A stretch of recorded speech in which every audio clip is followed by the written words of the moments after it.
የደረቀ ተኩላ ካልተንቀሳቀሳችሁ ትደርቃላችሁ። አስቡት፣ አንድ መንደር የሙቀት መጠኑ ከኔጌቲቭ 7.2 ዲግሪ ሴንቲግሬድ ዝቅ ሲል እዚህ ጥቂት ተጨማሪ ደቂቃዎች ብቻ ከቤት ውጭ ማሳለፍ በውርጩ እጅና እግር መድረቅ አልፎ ተርፎም የህይወት ፍጻሜም ሊያስከትል ይችላል። 15 ደቂቃ ብቻ ከቤት ውጭ ቆየው፣ ወዲያውኑም አፍንጬ ወደ ነጭነት እየተለወጠ መጣ። የበረዶ ክሪስታሎችም በደም ሴሎች ውስጥ መፈጠር ጀመሩ። ሴሎችም መሞት ጀመሩ። ከ5 ደቂቃ በላይ ብቆይ ኖሮ አፍንጬ ቋሚ የሆነ ጉዳት ይደርስብን ነበር። ሰዎች ከቤት ውጭ ሲተነፍሱ ይሰማል።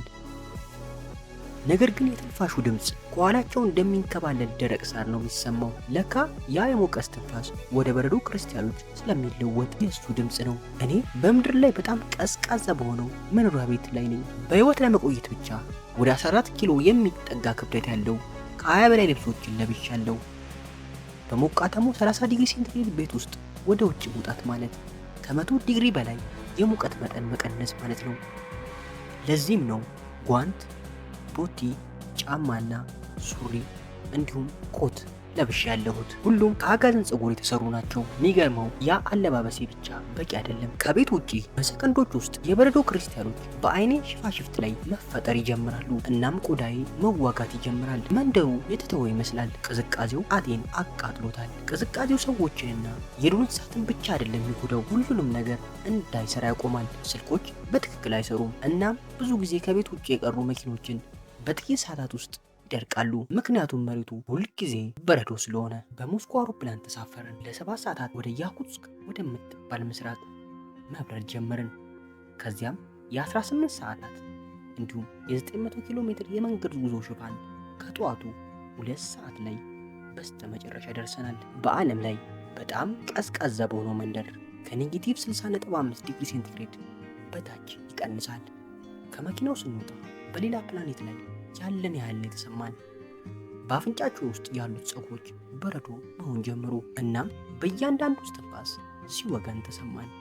ኦያማኮን ወደ 800 የሚጠጉ ሰዎች መኖሪያ ናት።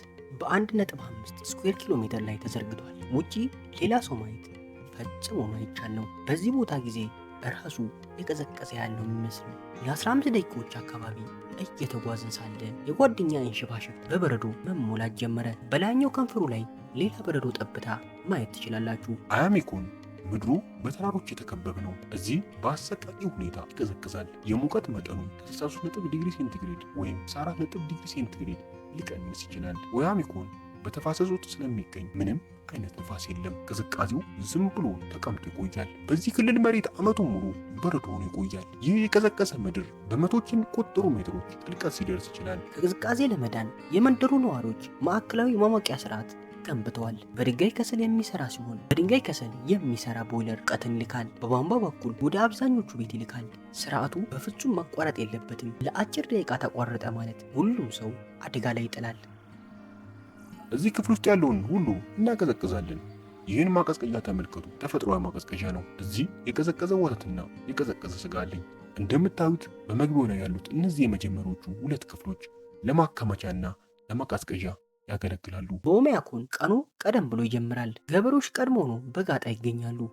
እዚህ ያሉ ከብቶችን ስሜታዊ የሆኑትን ቲሾዎች በተለይ ጡታቸው አካባቢ ከበረዶ ንክሻ ለመጠበቅና ንጽህናን ለመጠበቅ በላማ ጡት ዙሪያ ጨርቅ ይጠቀልላሉ። ነገር ግን ወተቱ መፍሰስ ከጀመረ በኋላ መጠንቀቅ አለብን። ምክንያቱም በኦያማኮን ውስጥ ያለው ቅዝቃዜ እንደምታዩት ነው። ያደርቀዋል። ምንም የውሃ ቱቦች ወደ ህንፃዎች አይሄዱም። ወዲያውኑ ይቀዘቅዛሉ። ላሞች በየቀኑ ጠዋት ወደ ቅዝቃዜው መውጣት አለባቸው። ምክንያቱም ውሃ ለመጠጣት ወደ ወንዙ ይሄዳሉ። በፍጥነት የሚንቀሳቀሳሉ። ምክንያቱም ቅዝቃዜው በጣም ከመክፋቱ በፊት ግድ መመለስ እንዳለባቸውም ያውቃሉ። ምክንያቱም ፀጉራቸው ወዲያውኑ በበረዶ መሸፈን ይጀምራል። ይህ የወንዙ ክፍል በረዶ አይሆንም፣ ምክንያቱም ከተራራው ትኩስ አናት የሚመጣ ስለሆነ። የከርሰ ምድር የምንጭ ውሃ እና የፍል ውሃ እዚህ ወንዝ ጋር ይገናኛሉ። እናም ይህ ወንዝ ክፍል እንዳይቀሰቅዝ ያደርገዋል። ከዚያም በድንገት ፊቴ በሙሉ ደነዘዘ። በግራ በኩል ያለውን ጡንቻ ማንቀሳቀስ አልቻልኩም። ፊቴ ፓራላይዝ የሆንኩ ያክል ነው የተሰማኝ። አፍንጬ መቀዝቀዝ ጀመረ። ዮቪዶኪያ ወዲያውኑ አስተዋለ። ይሄ ነገር ውርጭ ነው። ቅዝቃዜው የደም ስሮችን ይቀንሳል።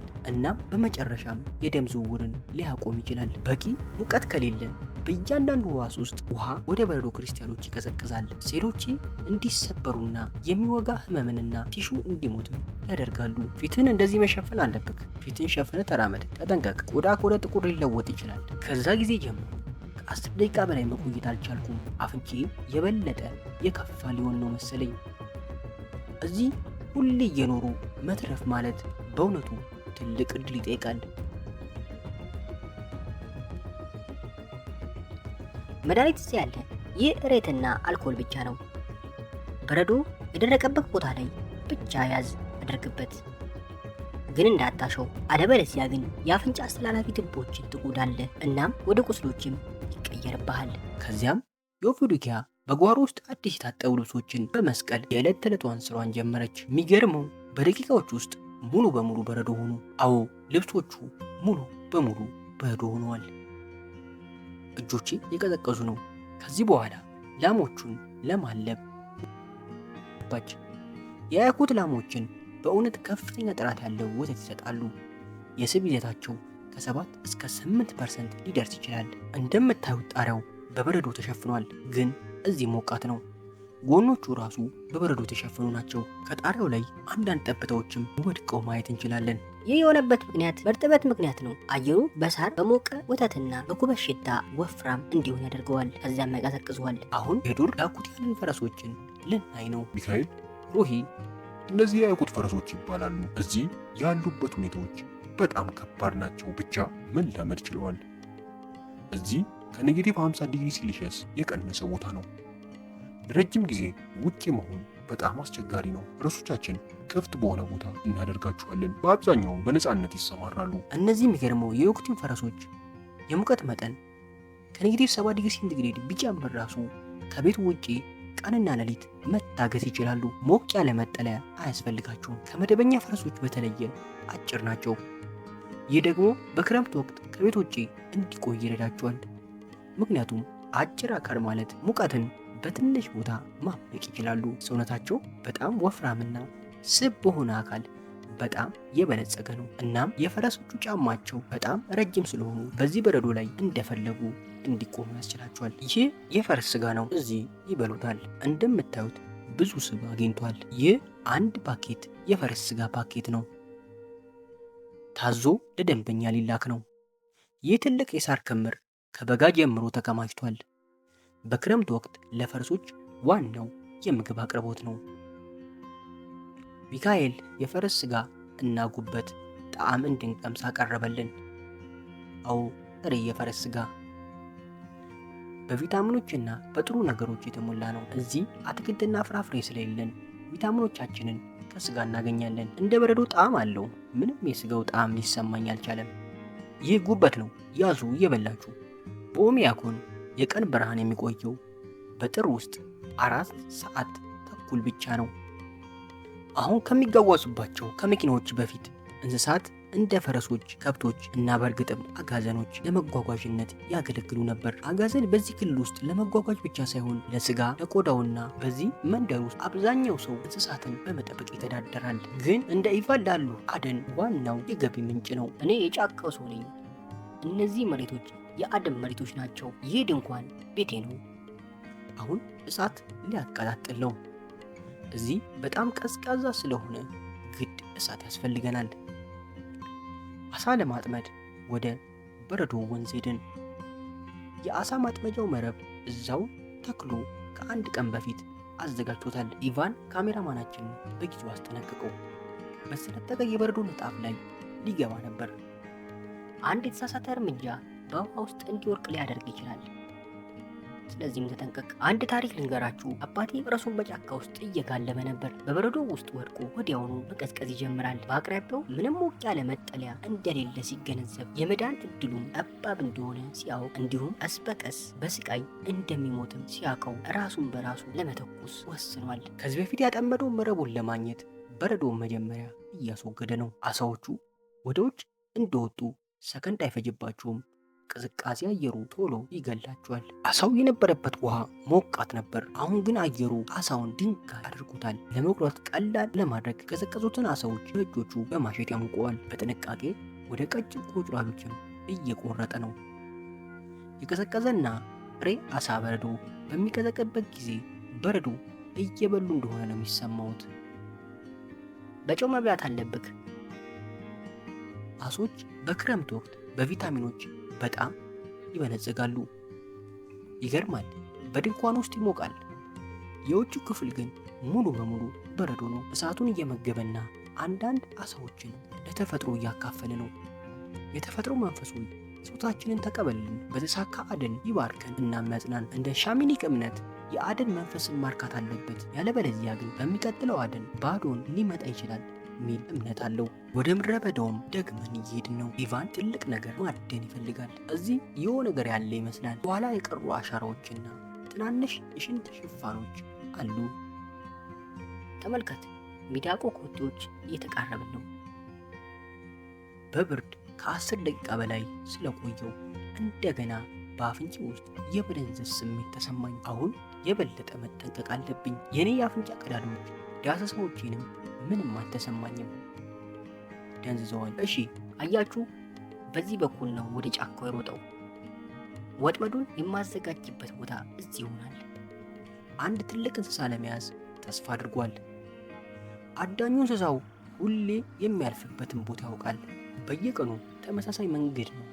ስለዚህ ወጥመዱን በዕለት ተዕለት መንገዱ እያስቀመጠ ነው። ወጥመዱን በበረዶም እየሸፈነው ነው። ምን እንደሚይዝ ለማየት በኋላ ወደዚህ እንመለሳለን። በመጀመሪያ ግን ኢቫን ትናንት ያዘጋጀውን ወጥመድ ማረጋገጥ ይፈልጋል። ስለዚህም የበረዶውን መልክዓ ምድራዊ አቀማመጥ በጥንቃቄ ይቃኛል። እዚህ ያለው ሁሉ ለእኔ እንደ መጽሐፍ ነው። በረዶ ሲወድቅ እንስሳት ዱካ እከተላለሁ። በእነሱ አሻሮች ምን ያህል እንስሳትም እንደሚኖሩ በደንብ አውቃለሁ። ኢቫን ከመካከለኛው እስያ የፈለሱ የቱርኪክ ህዝቦች አንዱ ነው። ጥንቸል አገኘን፣ በጣም ትልቅ። ይህ ለሁላችንም በጣም በቂ ይመስላል። አያችሁ፣ የገደለው ወጥመዱ አልነበረም። ወጥመዱ ይዞት ብዙ ስለቆየ ቅዝቃዜው አላስችል ብሎት እዛው አድርቆት ነው። ስለዚህ ተፈጥሮ እዚህ ምንም ቀልድ የለውም። ይህ ወጥመድ ዛሬ ካዘጋጀነው ያነሰ ነው። ቅድም ያጠመድነውን ወጥመድ ምን እንደሚሆን ለማየትም ጓጉቻለሁ። በኦሚኮን ውስጥ ብዙ ጥንቸሎች አሉ። በጦርነቱ ወቅት በእውነቱ ህዝባችን በህይወት የተረፈው እነዚህን ጥንቸሎች አድኖና አብስሎ በመብላት ነው። ታማራ ጥንቸሉን አብስላ አዘጋጀችው። የሚገርመው ምንም ስብ የለውም። በጣም ጥሩ ስጋ ይመስላል። እንብላ። በማለዳው የመጀመሪያ ብርሃን በቤት አቅራቢያ አንድ ያልተጠበቀ ነገር አጋጥሞናል። ግዙፍ የእባብ ቅርጽ ሙሉ በሙሉ ከላም ኩበት የተሰራ ነው። ከ360 ኪሎ ግራም በላይ ይመዝናል። የተገነባው በአካባቢው ገበሬ ነው። ክልሉ ከዜሮ በታች የአየር ንብረት ነው ያለው። ስለዚህ የቧንቧ መስመሮች፣ የውሃ ቱቦዎች ከተጫኑ በውስጥ ያለው ውሃ ወዲያውኑ ማለት ይቻላል ይቀዘቅዛል። ይልቁንም ነዋሪዎች በውሃ ታንከር እዛው በቱቦ እንዲወጣ በማድረግ ይታጠባሉ። እጣቢውንም በሌላ ባልዲ ከስር ካከማቹ በኋላ አውጥተው ይደፉታል። እዚህ ሀገር የግል መጸዳጃ ቤት የላችሁም። ይልቁንም እዚህ አስፈላጊ መገልገያዎች ውጪ ላይ ነው የተገነቡት።